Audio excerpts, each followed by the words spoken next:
1979.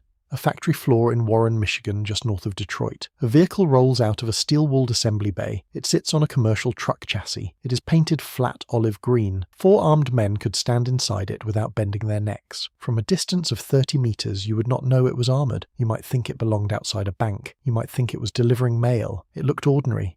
It looked completely wrong for the job it was about to perform. That job was guarding the most dangerous weapons ever built by human hands. Within 2 years, vehicles exactly like this one would be parked on the alert ramps of Strategic Air Command bomber bases, stationed at intercontinental ballistic missile fields, and running convoy escort for thermonuclear warheads, moving between storage vaults and nuclear-armed submarines. They would patrol the perimeters of American air bases from West Germany to South Korea.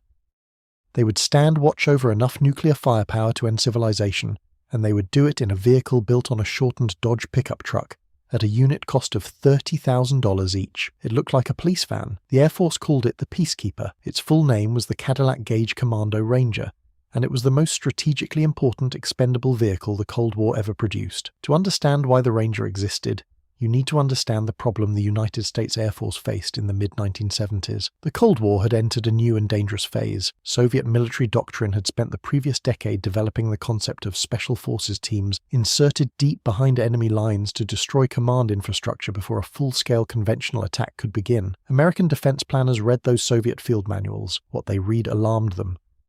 Hundreds of United States Air Force installations worldwide held nuclear-armed aircraft on constant alert. Minuteman intercontinental ballistic missile fields in Wyoming, Montana, and North Dakota sat largely undefended beyond a chain-link fence and a pair of armed sentries in unarmored trucks. Nuclear weapons storage areas at overseas bases in Britain, West Germany, Italy, Turkey, and South Korea were protected by men in standard pickups that offered no protection at all. The threat was not a full armoured assault. The threat was a small, fast, disciplined team hitting a base at night and destroying parked aircraft or contaminating a weapons storage area before any response could arrive. The Air Force needed an armoured response vehicle fast enough to cover a flight line, protected enough to survive small arms fire, and cheap enough to buy in large numbers. It did not need a main battle tank. It needed something priced like a truck. Cadillac Gage entered a competitive evaluation in 1978. The company was not the luxury car maker, it shared only the name. Cadillac Gage was a precision instrument firm, best known to machinists for the PlayCheck height gauge, a tool for calibrating instruments to within fractions of a thousandth of an inch. Its Terraspace Defense Division had already built the V-100 Commando armored car, a purpose-built four-wheel drive armored personnel carrier that had sold to over 35 nations and seen combat in Vietnam. The Commando was a serious fighting vehicle, but it weighed nearly 10,000 kilograms and cost far more than any airbase needed per vehicle. The Air Force needed something cheaper, something simpler, something that could be fielded in the hundreds without straining a procurement budget. Cadillac Gage's answer was direct. Take a commercial Chrysler truck chassis, the shortened Dodge 200 series, weld Cadloy high-hardness steel armor plate to every surface including the floor, bolt on a one-man turret carrying a 7.62mm machine gun, fit run-flat tires, and sell the result to the Air Force for $30,000 per copy. The armor was rated to stop 7.62mm armor-piercing rounds from all aspects, including underneath. This meant it could survive the rifles carried by virtually any sabotage team it was likely to encounter. The range was 483 kilometers on a single tank, enough to patrol an entire missile field without refueling. The top speed was 113 kilometers per hour, fast enough to close a runway or chase a threat vehicle down a highway. The engine was a Chrysler V8, approximately 180 horsepower, mounted up front to keep the rear cabin clear for 4 armed troops plus the driver. The off-road capability was, in the assessment of every technical review ever written about it, essentially zero. A vehicle built on a road-going commercial chassis could not cross broken ground, could not negotiate steep berms, and would bog down in soft earth. The Air Force accepted this limitation without objection. The doctrine was precise. The Ranger did not need to go off-road. It needed to get men to a threat on paved taxiways and access roads. If the Ranger was destroyed in the process, that was acceptable. The vehicle was, in the words of the procurement philosophy that shaped it, expendable. Cadillac Gage won the contract in June 1979, beating out Oshkosh Truck Corporation and Vehicle Systems Development Corporation. The first deliveries arrived in April 1980. Initial production stood at 571 vehicles at $30,532 each. A second contract in 1981 added 560 more for the Air Force and the Navy. 708 Rangers had been built for United States forces and overseas sales by 1994, when production finally ended. Before we get into where the Peacekeeper actually served and what it actually guarded, if you are finding this deep dive into Cold War hardware worth your time, hit subscribe. It costs nothing, it takes 1 second, and it keeps this channel running. The Peacekeeper began its operational life on the most sensitive real estate in the world. Strategic Air Command installations in the early 1980s were places where a single mistake could end a civilization. At Minot Air Force Base in North Dakota, at Malmstrom in Montana, at Francis E. Warren in Wyoming, Peacekeepers began their perimeter circuits in 1980 and 1981. A Minuteman missile field stretches across an area the size of a small European country. The missile silos are separated by kilometers of open prairie. A security team responding to an intrusion alert at a launch facility could face a drive of 15 minutes or more across empty flatland.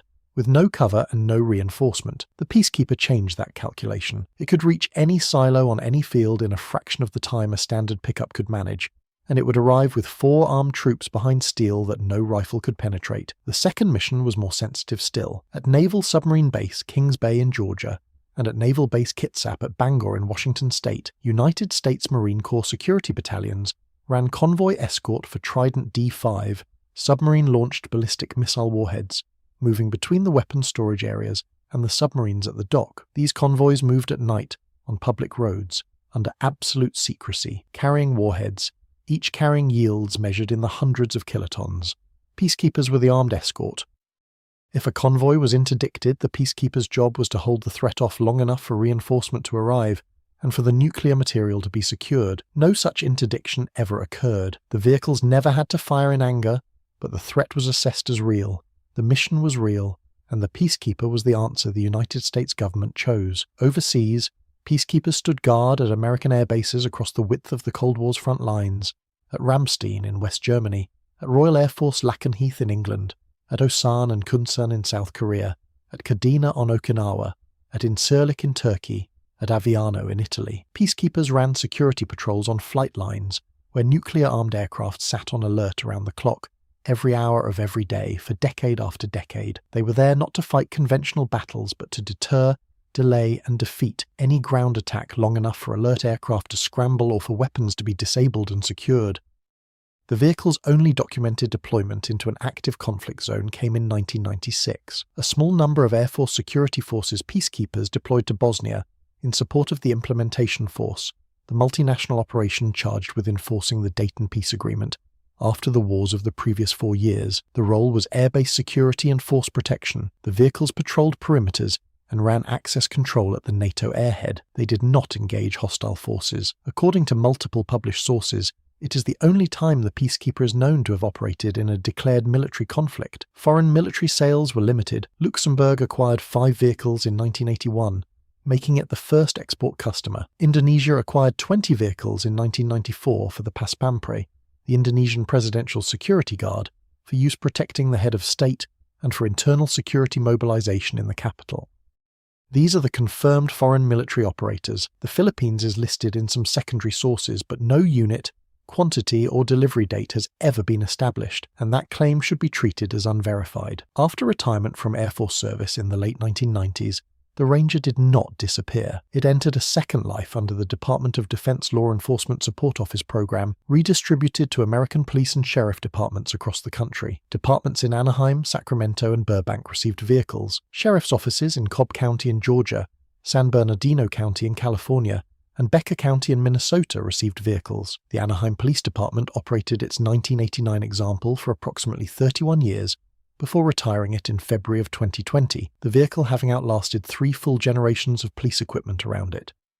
On paper, the Cadillac Gage 5 100 and V150 Commando was everything the Ranger was not. The Commando family weighed nearly twice as much. It was purpose-built, with a monocoque armoured hull, full amphibious capability, and weapons ranging from a 7.62mm machine gun to a 90mm cannon. It fought in Vietnam, in the Gulf, and across 3 continents. More than 3,000 vehicles were built for over 35 nations. It proved itself under fire repeatedly. The Ranger shared only a manufacturer and a rough silhouette. In its own niche, the Ranger competed against the British Shoreland, built on a Land Rover Series 2 chassis and used operationally by the Royal Ulster Constabulary during the Troubles in Northern Ireland and against the Belgian BDX, a 10-ton wheeled carrier used by the Belgian Air Force for exactly the same base defence role the Ranger fulfilled for the Americans.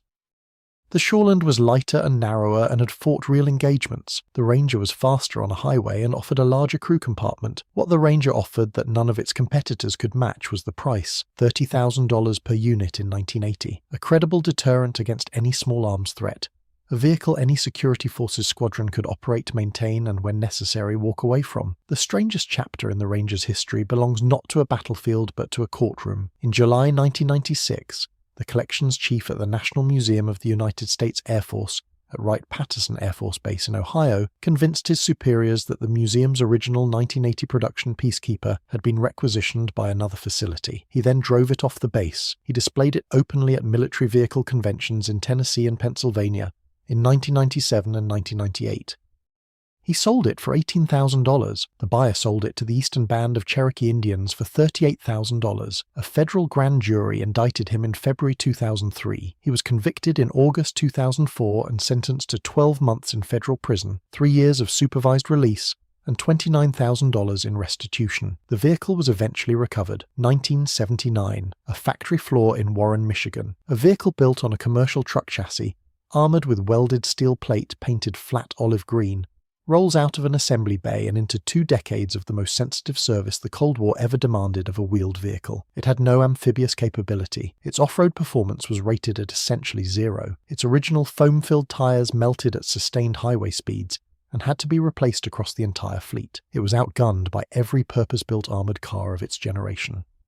It cost $30,000. It was designed to be abandoned if it was destroyed, and yet it guarded the nuclear arsenal of the United States for 20 years. It escorted thermonuclear warheads through the night on roads no one knew were carrying them. It stood watch on flight lines where bombers sat armed and ready around the clock. It patrolled missile fields large enough to be small countries. It deployed to a continent still healing from war. It served for 31 years in the hands of a police department in California, and it finished its career without having fired a shot in anger. 708 were built. 2 remain in United States Air Force service today. The Ranger was not a great armoured car. It was a cheap one. It did not win battles. It prevented the conditions in which battles might have started. That is not luck. That is the correct answer to the correct question. Built at the right price, deployed at the right moment, and trusted with the most serious work the Cold War ever produced.